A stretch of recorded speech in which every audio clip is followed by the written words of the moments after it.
La desaparición de la agente Parrott. De Valentine Williams. Mucha gente cree que los miembros del servicio secreto somos como los protagonistas de las novelas de espías. Especialmente las mujeres de nuestro gremio suelen ser imaginadas como vampiresas glamurosas y aventureras. Lamento desilusionarlos, pero no es así. Frances Parrott fue sin duda una de las mejores agentes de su tiempo, pero si esperan encontrar en ella a una espía seductora y maravillosamente vestida, me veo obligado a decepcionarlos. La Parrott, como la llamábamos a escondidas, era irremediablemente discreta y sencilla, muy dada a usar trajes de tweed y zapatos de tacón bajo. Sin embargo, en esos años, inmediatamente anteriores a la guerra, se la consideraba una de las figuras más destacadas del servicio secreto británico. Es preciso recordarlo, para hacer justicia a su extrema eficiencia, su inagotable ingenio y su férrea determinación. Frances Parrott, en realidad, no era su verdadero nombre, pero estoy obligado a darle un nombre ficticio, por razones que se revelarán más adelante. Todos los servicios de contraespionaje del continente mantenían la vista puesta en agentes, como Thomas Okewo, Philip Brewster o su humilde servidor. Y nadie prestó atención a la insignificante inglesa, que, tras la plácida apariencia de una maestra rural, ocultaba la memoria de una computadora y una brillante fluidez en idiomas extranjeros. En sus frecuentes misiones en el extranjero, siempre destacó por su rápida adaptación a las circunstancias y por la lucidez y exactitud de sus informes. Recuerdo que el único estudio realmente adecuado de la situación en el este de Europa, antes del estallido de la guerra, provino en gran parte de ella. Y fue ella también quien, en un viaje al Danubio, dio la primera advertencia fiable de la tormenta que se avecinaba en los Balcanes. A pesar de que la tratábamos como a una de nosotros, no era en ningún sentido una mujer masculina. No recuerdo haberla visto vestida más que con ropa de viaje, pero su cuidado femenino se evidenciaba en la blancura de sus manos y el fino brillo de su abundante cabello castaño. Sin embargo, no había en Parrott ninguna dulzura femenina. Llegaba a la oficina desde Agram, El Cairo, Berlín o donde fuera, presentaba su informe y se marchaba de nuevo. Y nunca holgazaneaba en el trabajo, como, debo confesarlo, hacíamos a veces algunos de sus colegas. Imaginen, entonces, la alarma y el desaliento en el cuartel general, cuando, un día, la Parrott desapareció repentinamente del mapa. Fue, si no recuerdo mal, durante el verano de 1913, en junio. En aquel entonces, para nuestro conocimiento de los movimientos de la flota alemana, dependíamos principalmente de un tal Andresen, un alemán nacionalizado de origen danés, establecido en Kiel. El trabajo de Andresen había ido decayendo. Sus informes eran escasos y poco fiables. Así que el jefe, siempre atento a cualquier indicio de traición, envió a Parrott a Kiel para investigar. Nos notificó su llegada a Alemania de la forma acostumbrada. Pero luego, silencio. Era habitual en Parrott que siempre se las ingeniara para mantenerse en contacto con la oficina. Sin embargo, pasó más de una semana sin que se tuvieran noticias suyas. Y casi simultáneamente con su llegada, Andresen desapareció para siempre. Yo era el estudiante de alemán, con más fluidez del idioma, disponible en Londres en ese momento. Este es un trabajo serio, Clavering, me dijo el jefe al darme las órdenes. Como no te conocen en Kiel, puedes presentarte tranquilamente como un turista de verano cualquiera. Visitar a la señorita Parrott en su pensión, como un amigo de Londres, no te supondrá ningún riesgo. Tú y yo, conocemos a nuestra Parrott. Su tapadera es sólida, se supone que está preguntando por cursos de posgrado en la universidad, y bajo ninguna circunstancia la delatarás.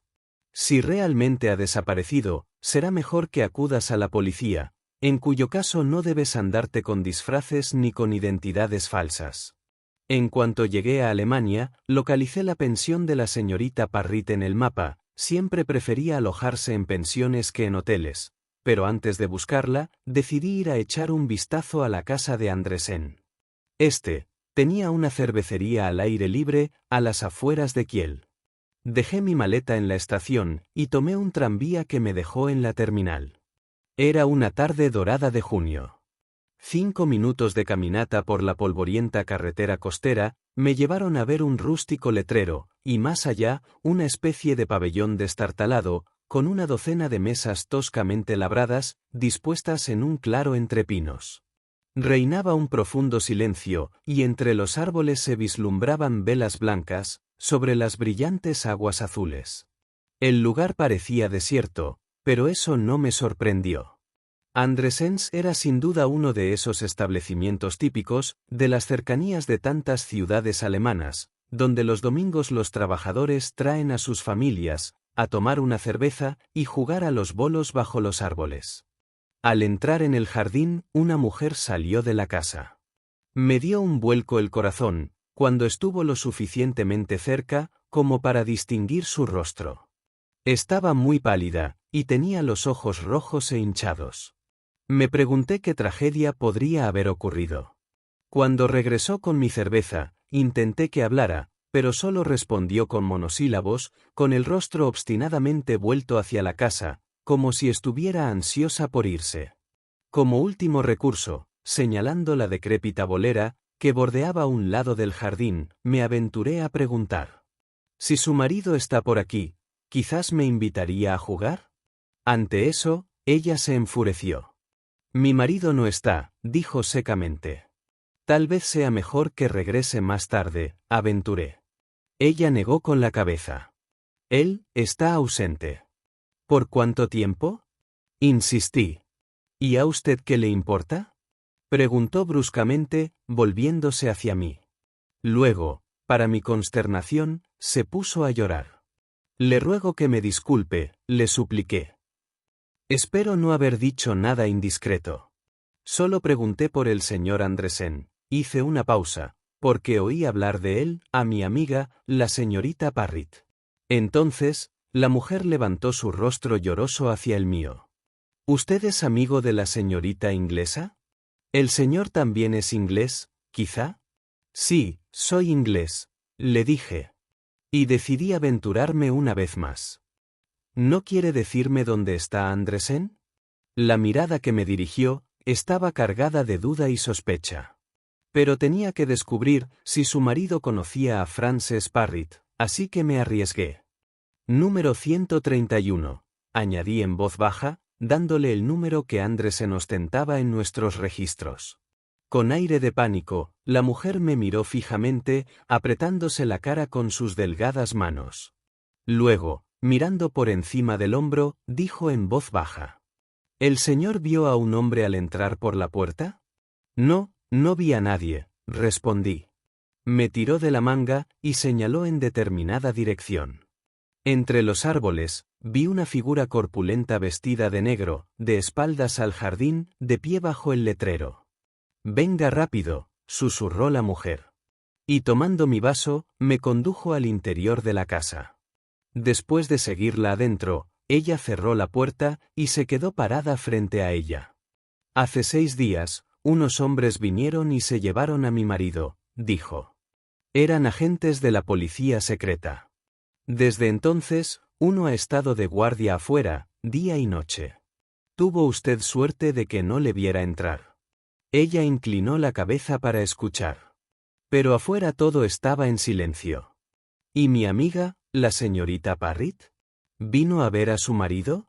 «Vino 3 días seguidos. Al 4.º día se lo llevaron. Mientras se lo llevaban, me susurró que le dijera a la señorita inglesa que se fuera de Kiel inmediatamente. Pero ella no regresó, y yo no sabía su dirección». Bueno, estaba claro que no había nada más que hacer en casa de Andresen. Frau Andresen me dejó salir por la puerta trasera y me mostró un sendero a través del bosque, que según dijo, me llevaría a la vía del tranvía, a 1 kilómetro de distancia, fuera de la vista del vigilante, apostado en la carretera. Sin incidentes, tomé un tranvía, y de regreso a la ciudad, fui directo a la pensión de la señorita Parrit, que estaba en el centro. En la pensión fingí estar buscando alojamiento, e hice que la casera me enseñara varias habitaciones, antes de preguntarle con indiferencia si tenía otros huéspedes ingleses. Había habido una, dijo, una dama muy agradable, una tal señorita Parrott. Pero se había marchado hacía unos días, a casa de unos amigos. 3 minutos después, abandoné la pensión, con la dirección de Parrott apuntada en mi libreta. Se alojaba con el señor y la señora Helms, en la villa Baldesrue, situada en un bosque, a 1 milla aproximadamente, en la bahía de Kiel. La Parrott, como ya he comentado, nunca fue de las que holgazaneaban en el trabajo. Si había recurrido a estos Helms, sin duda era porque, de una forma u otra, estaban involucrados en su investigación. En el taxi que me llevó a Louvain, el pueblo más cercano a la villa, me devané los sesos en vano, buscando una explicación al misterio de su desaparición. Con Andresen ya detenido, supe que debía ser cauteloso. Era inútil meterme a ciegas en un avispero. Así pues, al ver un taller mecánico con coches de alquiler en el pueblo, pagué un taxi y cené tranquilamente en una posada. Eran casi las 8, cuando llegué a Louvain, y tenía la intención de esperar a que oscureciera, en esa época y en esa latitud, no hasta alrededor de las 10, antes de explorar el lugar. El posadero me indicó cómo llegar a la villa. Eran 5 minutos a pie por el bosque, que descendía hasta las afueras del pueblo, pero no sabía nada de los Helms. Probablemente, eran veraneantes, la villa Baldesrue siempre se alquilaba por temporada. Bueno, no me lo pensé demasiado, y partí de inmediato a hacer mis averiguaciones sobre el terreno. La villa, rodeada de árboles, y con tan solo una empalizada de robles separándola del bosque, estaba envuelta en oscuridad y silencio. Solo al dar la vuelta hacia la parte trasera, vi un rayo de luz en una ventana del piso superior. Decidí aventurarme a investigar el interior de la casa. Apenas tuve que forzar ligeramente una de las ventanas de la cocina, y ya estaba dentro. Un profundo silencio reinaba en el lugar, salvo por el latido de mi corazón, que latía alborotado, mientras, pistola en mano, subía sigilosamente las escaleras. Al llegar al rellano del primer piso, me detuve, frente a 4 puertas cerradas. Aún entraba suficiente luz del día por una ventana, como para ver el camino, pero no distinguí rastro alguno de la luz que había percibido desde afuera. Agarré la manija de la puerta frente a mí, y la giré rápida y silenciosamente, abriéndola de par en par. En ese instante, retrocedí, y mi mano, que agarraba mi automática, se alzó instintivamente. Un hombre, alto y corpulento, vestido con una bata sobre un chaleco y pantalones, se recortaba contra la luz de una lámpara de mesa. Al mirarlo, un escalofrío me recorrió la espalda. Esos ojos azules, fríos como el acero y de mirada feroz, y esa boca cruel, no me eran desconocidos. Había visto su fotografía, acompañando cierto tipo de documentos. Sí, no había duda, ese hombre era Heinrich Grund, miembro de la policía secreta alemana, cuyo nombre era sinónimo de bestialidad para los servicios secretos de todas las potencias europeas. Y Parrott, la pobre Parrott, estaba en su poder, prisionera de este hombre despiadado. Rápidamente comprendí la difícil situación en la que se encontraba mi desventurada camarada. Mi voz era ronca al gritar, «Levanta las manos, Grund». Al oír su nombre, la expresión de su rostro pareció cambiar. Me había estado mirando con el ceño fruncido, estupefacto. Pero ahora la ira se había disipado, y sus labios se curvaron en una sonrisa descarada y cínica. Aún así, obedeció mis órdenes, aunque a regañadientes. «Veo que me conoces. Y creo que sé, por qué estás aquí. Apuesto a que vienes por la señorita Parrott, ¿no es así?», murmuró, mientras alzaba sus fuertes brazos. «¿Entonces, ella está aquí?», grité. «Claro». Movió su poderosa cabeza hacia la izquierda. «Esa es su habitación, la tercera puerta. Pero acaba de salir». No podía arriesgarme, y no aparté la mirada de él, ni siquiera al oír unos pasos ligeros a mis espaldas. Seguro de que había mentido, y de que era Parrott, corriendo a mi encuentro, grité con fuerza por encima de mi hombro: «¡Quédate donde estás!». En ese mismo instante, alguien me atacó por detrás, sujetándome los brazos con una fuerza tan brutal, que creí que me crujían las articulaciones. Me arrebataron la pistola, y me lanzaron violentamente contra la pared. «No te muevas», dijo una voz. «Y con las manos en alto, por favor». Obedecí automáticamente. Un joven musculoso me apuntaba con un revólver. Grunt se había agachado para recoger mi pistola, que se había caído al suelo. La guardó en el bolsillo de su bata, y luego se dirigió a su compañero. «Guarda el arma, Helms», le dijo, riendo entre dientes. «¿Qué pensará de nuestra hospitalidad alemana? ¿Es esta forma de recibir a nuestro visitante inglés? Porque es bienvenido. Está aquí para rescatar a la señorita Parritt». Los dos hombres se miraron, y Grunt comenzó a reír.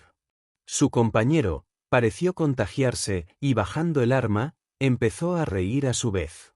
Me quedé allí como un tonto, mirando perplejo el espectáculo de aquellos dos hombres riendo, sin comprender qué sucedía.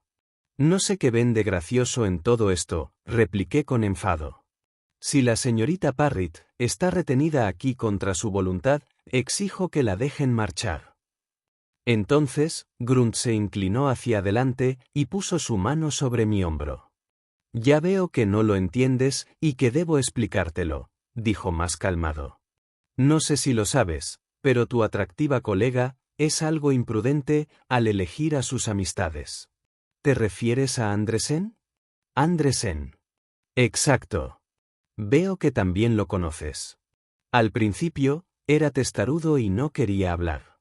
Era urgente encontrar a alguien que pudiera arrojar algo de luz sobre las actividades de ese caballero. Mi jefe estaba muy interesado, y la paciencia no es una de sus virtudes. En ese momento, me informaron de las visitas de la señorita Parritt a la cervecería. Inmediatamente, conjeturé una conexión entre ambos. Helms, uno de mis lugartenientes más prometedores, alquilaba esta villa para el verano. Le di instrucciones para que, con la ayuda de su encantadora esposa, se relacionara con la dama inglesa y la invitara a alojarse aquí con ellos. Como la señora aceptó, nada más sencillo que presentarme más tarde, haciéndome pasar por un viejo amigo de esta encantadora pareja. No pude evitar reírme. «No creerás que la señorita Parritt nunca ha oído hablar de ti, ¿verdad, Grunt?». Él entrecerró los ojos. Si me reconoció, lo ocultó. En cualquier caso, no me presenté con mi propio nombre, sino como el profesor Hans Tragot. Hice todo lo posible por agradarle, por ganarme su confianza. Sin el más mínimo resultado, me atrevo a decir, exclamé. Al principio, es cierto, mostró cierta reserva y desconfianza. Pero no me costó demasiado ganarme su simpatía. Me atrevería a decir que entre nosotros ha nacido una íntima amistad. Lo miré pensativo. Esto, por supuesto, era una de las tretas de Parritt, fingir un acercamiento con el agente enemigo, para conseguir sacarle información. Pero, ¿cuál era realmente su juego ahora? Con semblante repentinamente muy serio, Grunt dio un paso hacia mí y estalló. «Tienes que llevártela a casa». «¿Me oyes?», gritó con ira. «Esto ha ido demasiado lejos. Ella quiere desertar de vuestras filas y permanecer a mi lado. No sé si es sincera o se trata de un truco. Pero quiero que se vaya». Yo escuchaba atónito las palabras de aquel hombre. ¿Era posible que la disciplinada agente británica se hubiera enamorado del temible Heinrich Grunt, sabiendo quién era él realmente? Me parecía increíble. El sonido de voces femeninas en el pasillo puso fin abruptamente a esta entrevista completamente absurda. «Ahí está ella. Llévatela, ¿me oyes?». «No quiero volver a verla», dijo Grunt precipitadamente, mirando hacia la puerta. Luego se retiró rápidamente a su dormitorio, cerró con un portazo y echó la llave.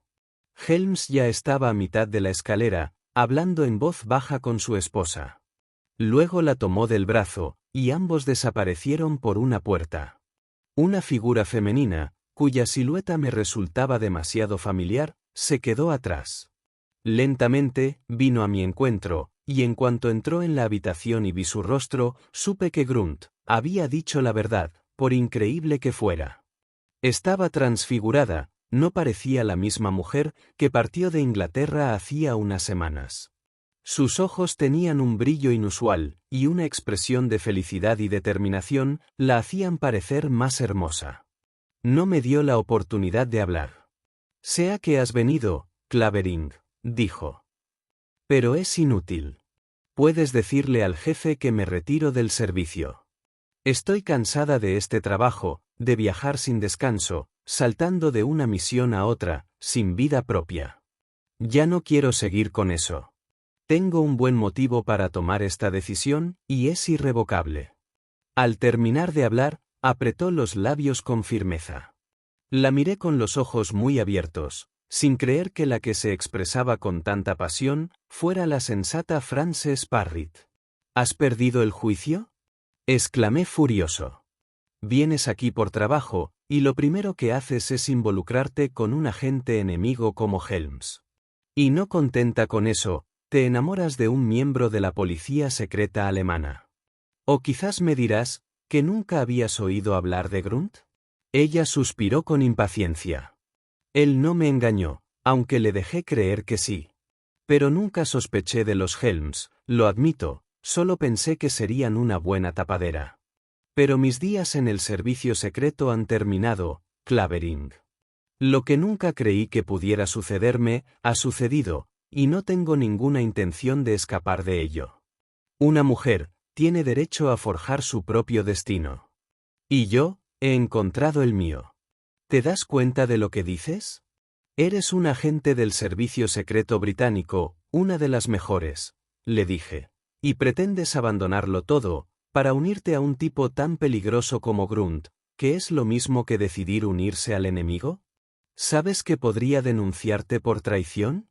Esto no tiene nada que ver con el trabajo, se defendió Parritt. Forma parte de mi vida privada, ¿lo entiendes?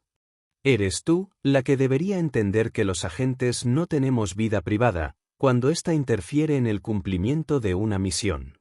Fuiste enviada aquí, para descubrir lo que ocurría con Andresen, y ni siquiera notificaste que había sido detenido por los hombres de Grunt. ¿Acaso tenías intención de desaparecer para siempre, sin volver a ponerte en contacto con nosotros? Frances permaneció en silencio, mirándome ceñuda y con los brazos cruzados. Yo estaba furioso con ella, pensando en el riesgo que me había hecho correr al entrar en esa villa para rescatarla. Y todo por una absurda veleidad amorosa. No iba a ser fácil convencerla, pero yo ya me estaba cansando de todo aquello y decidí decirle la verdad. He estado hablando con Grunt.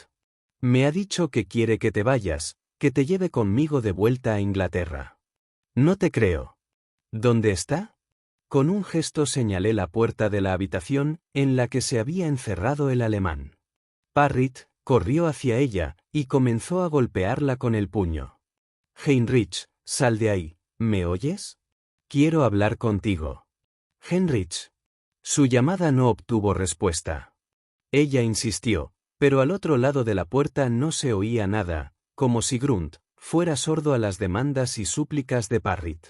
Finalmente, cuando se convenció de que yo le había dicho la verdad y que con su silencio él daba su relación por terminada, ella dejó caer los brazos, y sin mirarme, salió lentamente de la habitación. A la mañana siguiente, ya estábamos en el tren, de vuelta a Inglaterra. Ella permanecía silenciosa y taciturna, enojada sin duda por mi intromisión, que había puesto fin a su idilio con Grunt. Ni siquiera me contestó, cuando le aseguré que yo no explicaría nada de lo sucedido y guardaría el secreto. Le aconsejé que, cuando tuviéramos que declarar ante el jefe sobre las causas de su desaparición, lo mejor sería decir que, cuando capturaron a Andresen, los agentes alemanes también la detuvieron a ella, reteniéndola contra su voluntad, hasta que yo conseguí rescatarla. No dijo nada, ni siquiera parecía haberme oído, como si su suerte le fuera ahora por completo indiferente. Yo la miraba, y a pesar de todo, sentía lástima por ella. Estaba seguro de que más adelante se sentiría arrepentida y avergonzada al recordar aquel asunto. Al día siguiente de nuestra llegada, Parrit presentó su renuncia. El jefe no quiso aceptarla y trató de hacerla cambiar de opinión. Obviamente no quería perder a uno de sus mejores agentes. Pero ella se mostró inflexible y abandonó el servicio. Nunca volví a verla, pero supe que durante la guerra realizó una labor útil para la misión británica en los Estados Unidos. Fin. Gracias por ver este vídeo. Por favor, no olvides suscribirte, dar a me gusta, compartirlo y dejar un comentario. Si te ha gustado este relato, puedes encontrar más audiolibros en nuestro canal Homo Lector.